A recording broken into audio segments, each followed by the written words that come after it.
그동안 구약성경 예언자들의 시리즈로 중보기도를 다루는데 오늘 10번째 에스겔의 중보기도입니다. 근데 오늘 저는 에스겔을 묵상을 하면서 중보기도보다는 에스겔의 부흥 이야기에 초점을 맞추려고 합니다. 처음에는 제가 주보에 나와 있듯이 9장은 에스겔의 중보기도인데 제가 에스겔의 핵심 메시지가 바로 37장, 오늘 읽은 37장이기에 여기에다 포인트를 맞춰서 에스겔의 부흥 이야기를 하려고 합니다. 에스겔은 이사야와 예레미야와 함께 이른바 구약의 3대 예언자로 알려졌습니다. 이사야는 주전 8세기에 또 예레미야는 주전 7세기에 주로 예루살렘을 중심으로 해서 예언 활동을 했습니다. 그에 반해서 에스겔은 주전 6세기에 바벨론의 포로로 끌려가서 그 바벨론의 포로로 있는 상황 속에서 예언자로 활동을 했던 사람입니다. 오늘 특별히 에스겔서는 구약 성경 가운데 오늘 읽은 본문은 참 인상적인 부분입니다.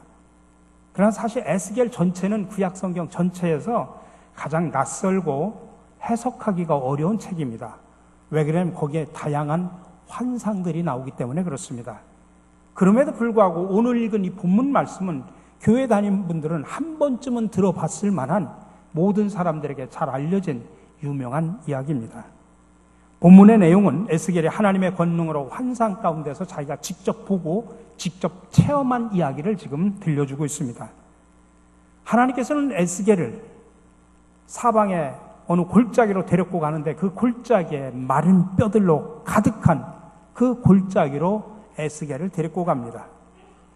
이 골짜기의 마른 뼈들을 보면서 하나님께서는 이 뼈들이 무엇을 의미하는지를 본문 12절, 우리는 10절까지 읽었습니다만 12절에 나와 있습니다. 인자 이 뼈들은 이스라엘 온 족속이라 그들이 이르기를 우리의 뼈들이 말랐고 우리의 소망이 없어졌으니 이는 다 멸절되었다 하느니라. 다시 말하면 이 골짜기에 가득한 이 마른 뼈들은 누구냐면은 죽음 가운데서 절망 가운데서 정말 죽은 것이나 다름없는 없이 지내는 이스라엘 백성들을 말한다. 이스라엘 온 족속이라고 표현합니다.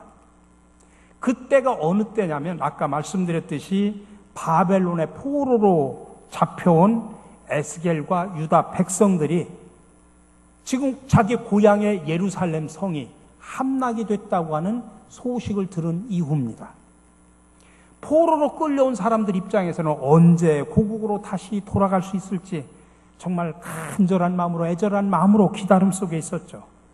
그런 기다림 속에 있었던 유다인들에게 예루살렘이 함락됐다고 하는 소식은 그나마 지푸라기 정도 될 수 있는 남아있는 마지막 그들의 믿음과 그들의 소망의 꿈을 하루아침에 다 무너뜨리고 마른 것입니다. 오늘 이 에스겔이 환상 중에 본 이 골짜기를 채우고 있는 이 마른 뼈들, 바로 이 마른 뼈들은 그런 소식을 들은 후에 절망 속에 탄식하는 바벨론 속에 있는 유다 백성들을 상징한다라고 볼 수 있습니다. 오늘 이 본문을 통해서 특별히 우리에게 주시는 하나님의 음성을 우리가 함께 들으면서 은혜를 나누고자 합니다. 첫 번째로 이 부흥이라고 하는 것은 죽은 사람들이 살아나는 것을 말합니다. 우리가 교회 안에서 부흥이라는 단어를 많이 쓰죠. 부흥해. 근데 이 부흥이라는 말의 원래 뜻은 라틴어인데 영어로 표현하면 두 단어가 합해진 겁니다. 리바이벌이라고 표현합니다. 영어로는 리바이벌이라고 표현하는데 다시 산다, 그런 뜻입니다.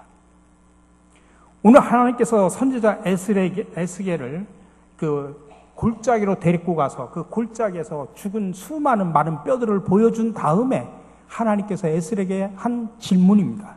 3절의 이야기입니다. 인자야, 이 뼈들이 능히 살 수 있겠느냐? 여러분, 무슨 이야기냐면 부흥이라고 하는 것은 왜 거기 가서 그 말씀을 하나님께서 하냐면은 그 뼈들이 다시 살 수 있겠느냐라고 하는 질문을 통해서 그 뼈를 다시 살리려고 하는 하나님의 간절한 마음이 그 속에 담겨져 있는 겁니다. 그럼 부흥이라고 하는 것은 다시 말하면 그 죽은 뼈들이 다시 살아나는 것, 이게 바로 부흥입니다. 오늘 2절에 보니까 골짜기 지면에 뼈가 심이 많고 아주 말랐더라. 마른 뼈들이라고 이야기합니다.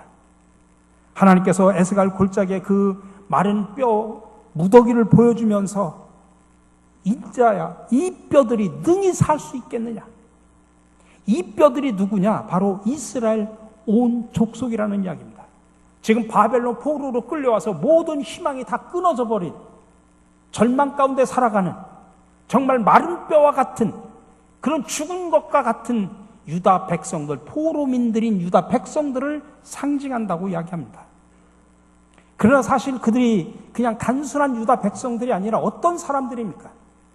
하나님께서 선택하셔서 선택하시고 그들에게 말씀을 주시고 이 말씀대로 따라 순종하면 복을 주고 그렇지 않으면 너희들에게 저주를 할 것이다. 그렇게 명령을 했음에도 불구하고 그들은 끊임없이 복의 길을 걸어가는 것이 아니라 저주의 길을 걸어갑니다. 중간중간에 수도 없는 예언자들을 보내서 경고를 했지만 그 경고의 메시지를 우습게 하는 겁니다. 그러니까 끊임없이 하나님 앞에 범죄한 유다 백성들, 이스라엘 온 족속이 바로 이 마른 뼈들이다라고 하는 것입니다. 한 걸음 더 나가면 이 마른 뼈들은 죄와 허물로 죽은 우리 모든 인간들을 말합니다. 예수를 믿기 전에, 예수를 만나기 전에 저와 여러분들의 모습은 바로 죽은 마른 뼈와 같았다는 이야기입니다. 근데 그 마른 뼈들을 다시 살리기 위해서, 부흥케 하기 위해서 이 땅에 오신 분이 바로 예수님입니다. 그래서 십자가 사건을 통해서 우리를 다시 살리셨던 그것이 바로 구원의 사건입니다. 또한 이 골짜기의 마른 뼈들이 누구냐? 바로 오늘 이 자리에 나와 있는 저와 여러분일 수도 있습니다. 우리가 처음에는 열정적인 믿음을 가지고 신앙생활을 했지만 갈수록 왠지 우리의 믿음이 떨어지고 약해지면서 영적으로 마른 뼈와 같은 사람들이 되어가고 있습니다. 처음에는 열정적인 사명감을 가지고 주의 일을 감당했지만 갈수록 그 열정은 식어져 가서 이제는 마른 뼈들이 되었습니다. 은사에 따라 직분을 갖고 우리가 겸손하게 사명을 감당해 왔지만은 언제부턴가 슬그머니 내 마음속에 교만이 들어와서 우리의 모습은 목이 곧은 백성, 우리의 심령은 이미 마른 뼈들이 되어버렸습니다. 그러니 이 마른 뼈들은 다른 사람이 아닌 바로 저와 여러분일 수 있습니다. 그러므로 이 시간 저와 여러분들의 모습을 이 말씀의 거울 앞에 여러분 한번 비춰보시기 바랍니다. 그 속에 나의 마른 뼈의 모습이 보이지 않습니까? 근데 오늘 이 에스겔 37장이 우리들에게 가르쳐주고 있는 놀라운 진리가 하나 있습니다. 하나님께서는 그렇게 마른 뼈와 같은 저와 여러분들을 내동댕이 치는 것이 아니라 그것들을 다시 한번 살리기를 원하신다는 하나님의 간절한 마음이 이 속에 담겨져 있다는 이야기입니다. 그래서 오늘 선지자 에스겔을 불러가지고 질문하는 겁니다. 인자야, 이 뼈들이 능히 살 수 있겠느냐? 그 마른 뼈들을 살리고 싶어하는 하나님의 안타까운 질문이 그 속에 담겨져 있는 겁니다. 인자야, 이 뼈들이 능히 살 수 있겠느냐? 오늘 주님께서는 오늘 이 자리에 나와 있는 저와 여러분들에게도 동일한 질문을 합니다. 신갈 장로교회를 섬기고 있는 이광수 목사야, 누구누구 장로야, 누구누구 권사 집사야, 어떤 성도야, 이 마른 뼈들을 능히 살릴 수 있겠느냐? 여러분, 부흥이라는 것은 다른 게 아닙니다. 나의 이 마른 뼈와 같은 나의 심령이 다시 살아나는 겁니다. 죽은 자들과 죽어가는 자들이 다시 살아나는 것입니다. 하나님은 이 마른 뼈 같은 저와 여러분들을 다시 살리고 싶은 그런 간절한 마음을 담고서 우리에게 묻습니다. 이 뼈들이 능히 살 수 있겠느냐? 자, 그렇다면 무엇으로 다시 살 수 있겠습니까? 다시 말하면 부흥의 비결이 뭡니까? 오늘은 두 가지로 본문에서 명확하게 이야기합니다. 첫 번째로 마른 뼈들을 살릴 수 있는 비결은 말씀을 통해서만 가능하다는 이야기입니다. 오늘 4절의 말씀입니다. 또 내게 이르시되 너는 이 모든 뼈에게 대언하여 이르기를 너희 마른 뼈들아 여호와의 말씀을 들을지어다. 말씀을 들을지어다. 도무지 살 것 같지 않은, 그래서 죽어서 오래된 마른 뼈들이 능히 살 수 있는 것, 그것을 살릴 수 있느냐 하나님이 질문할 때 에스겔이 뭐라고 대답을 합니까? 여호와여 주께서 아시나이다. 이 죽은 뼈들은 에스겔이 자기 힘으로 도저히 살릴 수 없다는 이야기입니다. 마른 뼈들이 수두룩한데 그게 어떤 한 리더에 의해서, 어떤 사람에 의해서 살릴 수 있는 것이 아니다라는 이야기입니다. 그러니 여호와여 주께서 아시나이다. 그렇게 말하면서 하나님 앞에 고백을 하는 겁니다. 하나님께서 하실 수 있는 일입니다. 내가 할 수 있는 일이 아닙니다. 그때 하나님께서 그래 저 뼈들에게 하나님의 말씀을 대언하라고 이야기하는 것입니다. 마른 뼈들아 여호와의 말씀을 들을지어다. 그리고 에스겔은 그 하나님의 말씀을 대언합니다. 그랬더니 놀라운 사건이 일어납니다. 소리가 갑자기 나더니 뼈가 움직이고 이 뼈 저 뼈가 서로 막 들어맞아서 뼈들이 서로 연결됩니다. 뼈에 힘줄이 생깁니다. 살이 차오르기 시작합니다. 피부가 덮여집니다. 사람의 형태가 갖춰집니다. 서서히 살아나는 역사가 일어나더라 이 말씀입니다. 이런 놀라운 기적이 어떻게 가능합니까? 말씀으로 기적을 행하셨습니다. 말씀으로 죽은 자를 살리셨습니다. 여러분 이번 여름에 우리 교회 학교 여름 생명살림학교가 이번 주부터 이제 막 시작이 됩니다. 우리 어렸을 때 한번 우리도 교회 학교 어릴 때 다닐 때 한번 생각합시다. 저는 그때를 생각하니까 이런 노래가 선생님들을 통해서 배웠던 노래가 생각이 납니다. 예수님이 말씀하시니 물이 변하여 포도주 됐네. 예수님이 말씀하시니 죽은 나사로가 살아났다네. 예수님 나에게도 말씀하셔서 새롭게 변화시켜 주소서. 여러분 예수님께서 말씀하시니 물이 포도주로 변화되었다. 예수께서 말씀하시니 죽은 나사로가 살렸다. 그러니 예수님 나에게도 말씀하여 주시옵소서. 그래서 새롭게 변화시켜 주시옵소서. 그 고백을 답은 어린아이들의 찬송, 옛날에 우리 다 배웠지 않습니까? 우리 사랑하는 성도 여러분, 하나님의 말씀은 죽은 자도 살림을 믿으시기 바랍니다. 절망 중에 살아가던 사람들이 하나님의 말씀으로 소망 갖고 다시 살아남을 믿으시기 바랍니다. 그래서 히브리서 기자는 하나님의 말씀의 위대함을 이렇게 표현합니다. 하나님의 말씀은 살아있고 활력 있어 좌우의 날선 어떤 검보다 예리하여 혼과 영과 관절과 골수를 찔러 쪼개기까지 하며 또 마음의 생각과 뜻을 판단한다고 했습니다. 이렇게 하나님의 말씀이 놀라운 능력과 파워를 가지고 있다고 고백하고 있는 것입니다. 여러분 올 한 해 우리 교회 표어가 뭡니까? 말씀으로 새로워지는 교회입니다. 다시 말하면 마른 뼈가 되어버린 우리의 심정을 말씀으로 다시 살리자 그 말씀입니다. 우리 마른 뼈 같은 나의 모습을 바라보면서 여러분 마른 뼈도 그대로 살아가시길 원합니까? 죽어있는 그 뼈다귀를 가지고 그대로 살아가길 원합니까? 아니면 이 시간 치유받기를 원하십니까? 여러분들이 다시 사시기를 원하신다면 말씀으로 치유받으시기 바랍니다. 하나님의 말씀에 집중하시기 바랍니다. 그 말씀을 사모하시기 바랍니다. 말씀대로 살아가시기 바랍니다. 그러면 우리의 마른 뼈 같은 우리의 심령들이 살아나는 역사가 있음을 믿으시기 바랍니다.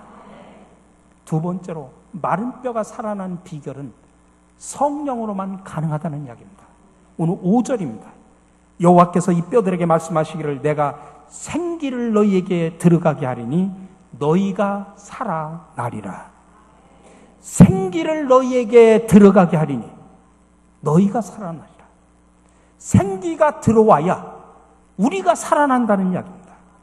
우리가 다시 살아나는 비결, 우리가 부흥하는 비결은 마른 뼈가 산 사람으로 바뀌는 역사는 생기가 우리 속에 들어와야 한다는 이야기입니다. 근데 여기서 말하는 생기는 히브리어로 루아흐라고 표현합니다. 루아흐라는 말을 한국말로 번역을 할 땐 두 가지로 번역합니다. 하나는 영이라고 번역하고 또 하나는 바람이라고 번역합니다. 똑같은 말을 왜 바람, 영 이렇게 번역할까요? 바람하고 영하고 전혀 뜻이 다르지 않습니까? 근데 여러분 바람 한번 잘 생각해 보십시오. 바람이 본 사람 한번 손 들어 보시기 바랍니다. 바람 눈으로 본 사람 한 사람도 없을 겁니다. 근데 바람이 부는 건 여러분들 느끼시죠? 나뭇가지가 흔들리고 휙 부르면 내 얼굴을 스쳐 지나가면 아 바람이 분다라고 여러분 느끼십니다. 우리가 눈으로 볼 수는 없지만 바람이 존재하는 것은 압니다. 바람이 세게 불고 적게 불고를 판단할 수 있습니다. 마찬가지로 성령은 눈으로 보이지 않습니다. 그러나 성령은 역사합니다. 바람이 부는 것처럼 역사합니다. 그래서 루아흐라고 하는 이 단어를 바람과 성령으로 번역을 하는 겁니다. 그러니 생기가 들어간다는 이야기는 다른 말로 표현하면 성령이 들어간다는 이야기입니다. 마른 뼈와 같은 사람도 하나님의 성령이 들어가면 살아난다 이 말씀입니다. 성령의 생기가 들어올 때 이 마른 뼈 같은 우리의 심령들이 살아나는 것입니다. 그러니 여러분 성령을 의지하십시오. 성령의 생각과 나의 생각을 서로 일치시키려고 노력하십시오. 그 안에 생명이 있고 그 안에 소생하는 역사가 있고 그 안에 능력이 있기 때문에 그런 것입니다. 이 시간 혹시 나 자신을 마른 뼈와 같은 존재라고 하면서 좌절하고 계시진 않습니까? 마른 뼈 같은 존재라고 하면서 낙심만 하고 계시진 않습니까? 그렇다면 하나님께로부터 불어오는 성령을 다시 받아 새롭게 살아나시길 바랍니다. 그래서 마른 뼈가 살아나 하나님의 군대로 변하는 놀라운 기적을 체험하시기를 간절히 바랍니다. 우리가 사실 살아가다 보면 내 힘으로 도저히 감당할 수 없는 어려움을 만나가지고 절망에 빠질 때가 한두 번이 아닙니다. 그럴 땐 정말 내 자신이 마른 뼈 같은 존재, 정말 보잘것없는 그런 존재처럼 느껴져서 때로는 좌절감에 빠지기도 합니다. 그러나 여러분 기억하십시오. 내 힘으로 감당할 수 없는 절망의 상황은 모든 것이 끝났다고 하는 정지 신호가 아니라는 사실을 기억하시기 바랍니다. 오히려 하나님이 예비하신 다른 방향으로 가라고 하는 방향 표시등으로 생각하시기 바랍니다.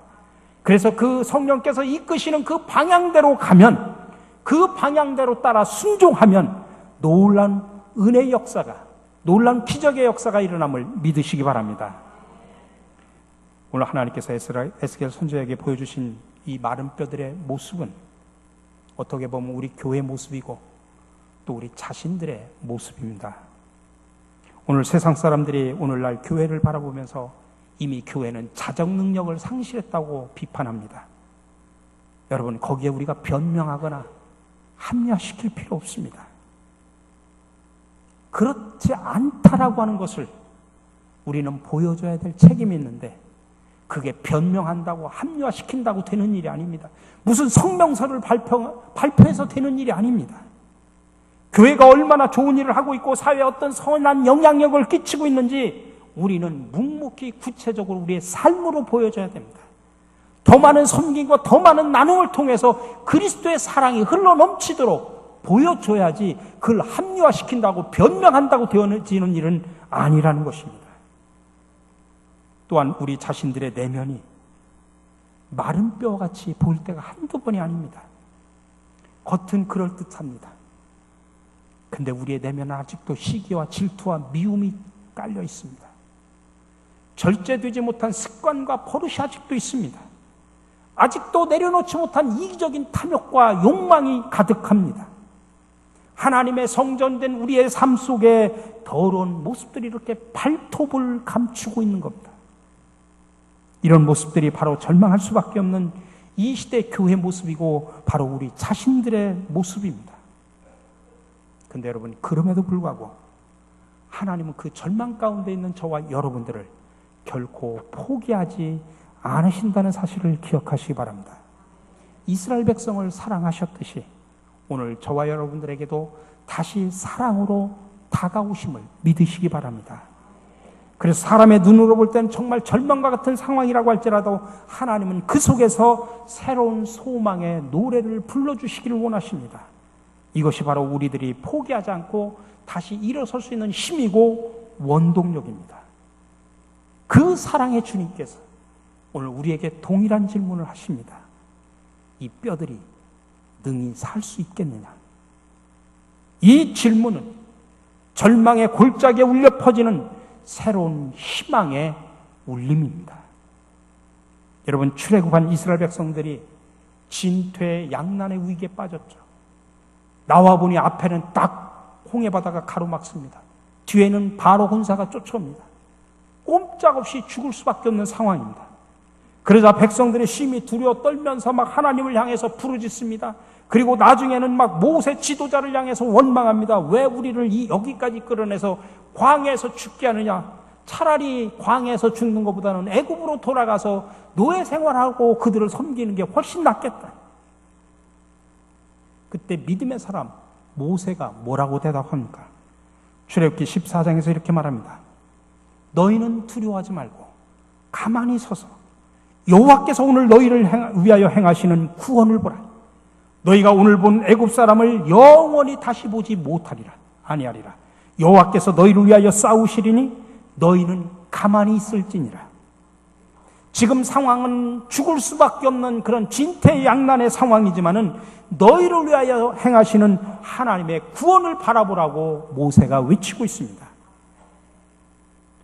사실 저와 여러분들도 우리의 과거나 현재 상황을 보고 절망을 하지만 하나님은 오늘 우리에게 명하십니다. 너희를 위하여 행하시는 하나님의 구원을 믿음의 눈으로 바라보라. 여기에 바로 우리의 소망이 있고 여기에 바로 우리의 미래가 있음을 믿으시기 바랍니다. 사실 우리 자신을 봐도 절망할 수밖에 없죠. 우리 교회 모습을 봐도 낙심하고 실망할 수밖에 없습니다. 근데 여러분 기억하십시오. 소망은 우리에게 있는 게 아닙니다. 소망은 사람에게 있는 게 아니라 하나님께 있음을 믿으시기 바랍니다. 그러므로 그 하나님을 바라보고 우리가 믿음으로 나아갈 때 그 속에 문제 해결책, 새로운 희망의 아침이 밝아옴을 믿으시기 바랍니다. 여러분, 마른 뼈 같은 우리가 다시 사는 비결, 부흥하는 비결은 말씀과 함께 성령이 임할 때 하나님의 기적으로 나타납니다. 성령의 사역은 늘 와서 슬픔 당하는 자에게 위로를 합니다. 하나님과 우리 사이를 중보합니다. 진리의 말씀으로 우리를 가르치고 우리를 인도합니다. 문제를 해결해주는 놀라운 상담가이십니다. 성령님은 이렇게 우리의 신앙생활에 힘과 능력을 부어주십니다. 그러면 우리는 성령으로 충만해야 됩니다. 근데 여러분, 성령으로 충만해지는 비결이 뭔지 아십니까? 기도를 통해서 시작하는 것입니다. 그러므로 여러분, 각자의 기도의 골방을 찾아서 하나님과 대면하는 일에 나태하거나 게으르지 않도록 노력하시기 바랍니다. 요즘 많은 교회들이 시끄럽죠. 문제가 뭘까요? 여러 가지 원인이 있습니다. 다양한 이유가 있지만 근본적인 원인은 목사가, 장로가, 권사와 집사가, 교인들이 아직도 마른 뼈들이기 때문에 그렇습니다. 여러분, 마른 뼈들끼리 모여가지고 부딪히면 삐그덕삐그덕 소리만 납니다.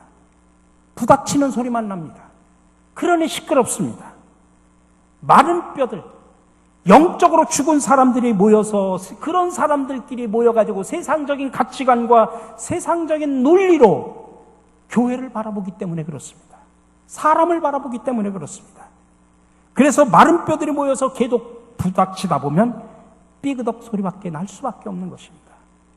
그렇기 때문에 여러분, 근본적인 처방이 필요합니다. 마른 뼈들이 다시 살아나야 됩니다. 여러분, 이 시간 저와 여러분들의 모습이 에스겔이 보았던 어느 골짜기에 가득했던 그런 마른 뼈들은 아닌지 한번 나 자신을 깊이 성찰하고 점검을 해 보십시오. 여러분, 나의 모습을 한번 보십시오. 목사인 이광수, 너는 마른 뼈가 아니냐?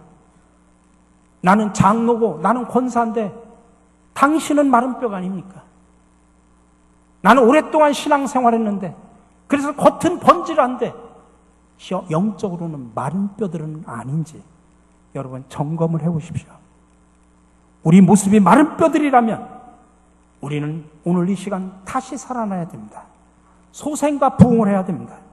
내일이 아닙니다. 오늘 예배드리는 이 순간 말씀과 성령으로 함께 하셔서 이 마른 뼈 같은 내 심령이 다시 살아나는 역사가 일어나기를 주님의 이름으로 간절히 축원합니다. 오늘 그래서 하나님은 에스겔에게 하셨던 질문을 우리에게도 동일하게 하십니다. 인자야, 이 뼈들이 능히 살 수 있겠느냐? 말씀과 기도 그리고 성령께서 주시는 능력을 통해 마른 뼈들이 다시 살아나는 기적을 체험하며 살아가시는 저와 여러분들이 되시기를 주님의 이름으로 간절히 축원합니다. 사랑의 주님, 오늘 에스겔의 환상을 통해 나 자신을 되돌아보게 하시니 참으로 감사를 드립니다. 그렇습니다. 우리 모두는 하나님을 향한 처음 그 사랑과 열정을 잃어버리고 말았습니다. 이미 마른 뼈가 된 지 오래되었습니다. 아니, 솔직히 마른 뼈가 된 것조차도 모르며 살아왔습니다. 이렇게 무감각하게 살아왔음을 우리는 솔직하게 고백합니다. 주님, 이제 고백합니다. 내가, 다른 사람이 아닌 바로 내가 마른 뼈입니다. 그러니 주여, 이 시간 주님의 간절한 음성에 귀를 기울이게 하옵소서. 우리를 다시 살리고자 하는 주님의 음성에 귀를 기울이게 하옵소서. 인자 이 뼈들이 능히 살 수 있겠느냐? 주님, 나를 그리고 우리를 다시 살리고자 하시는 주님의 그 안타까운 물음 앞에 말씀과 기도 그리고 성령의 능력으로 치유와 회복 그리고 소생과 붕의 역사가 나타나게 하여 주시옵소서. 우리를 살리고자 이 땅에 오셔서 십자가를 지신 예수 그리스도 이름으로 기도드립니다. 아멘.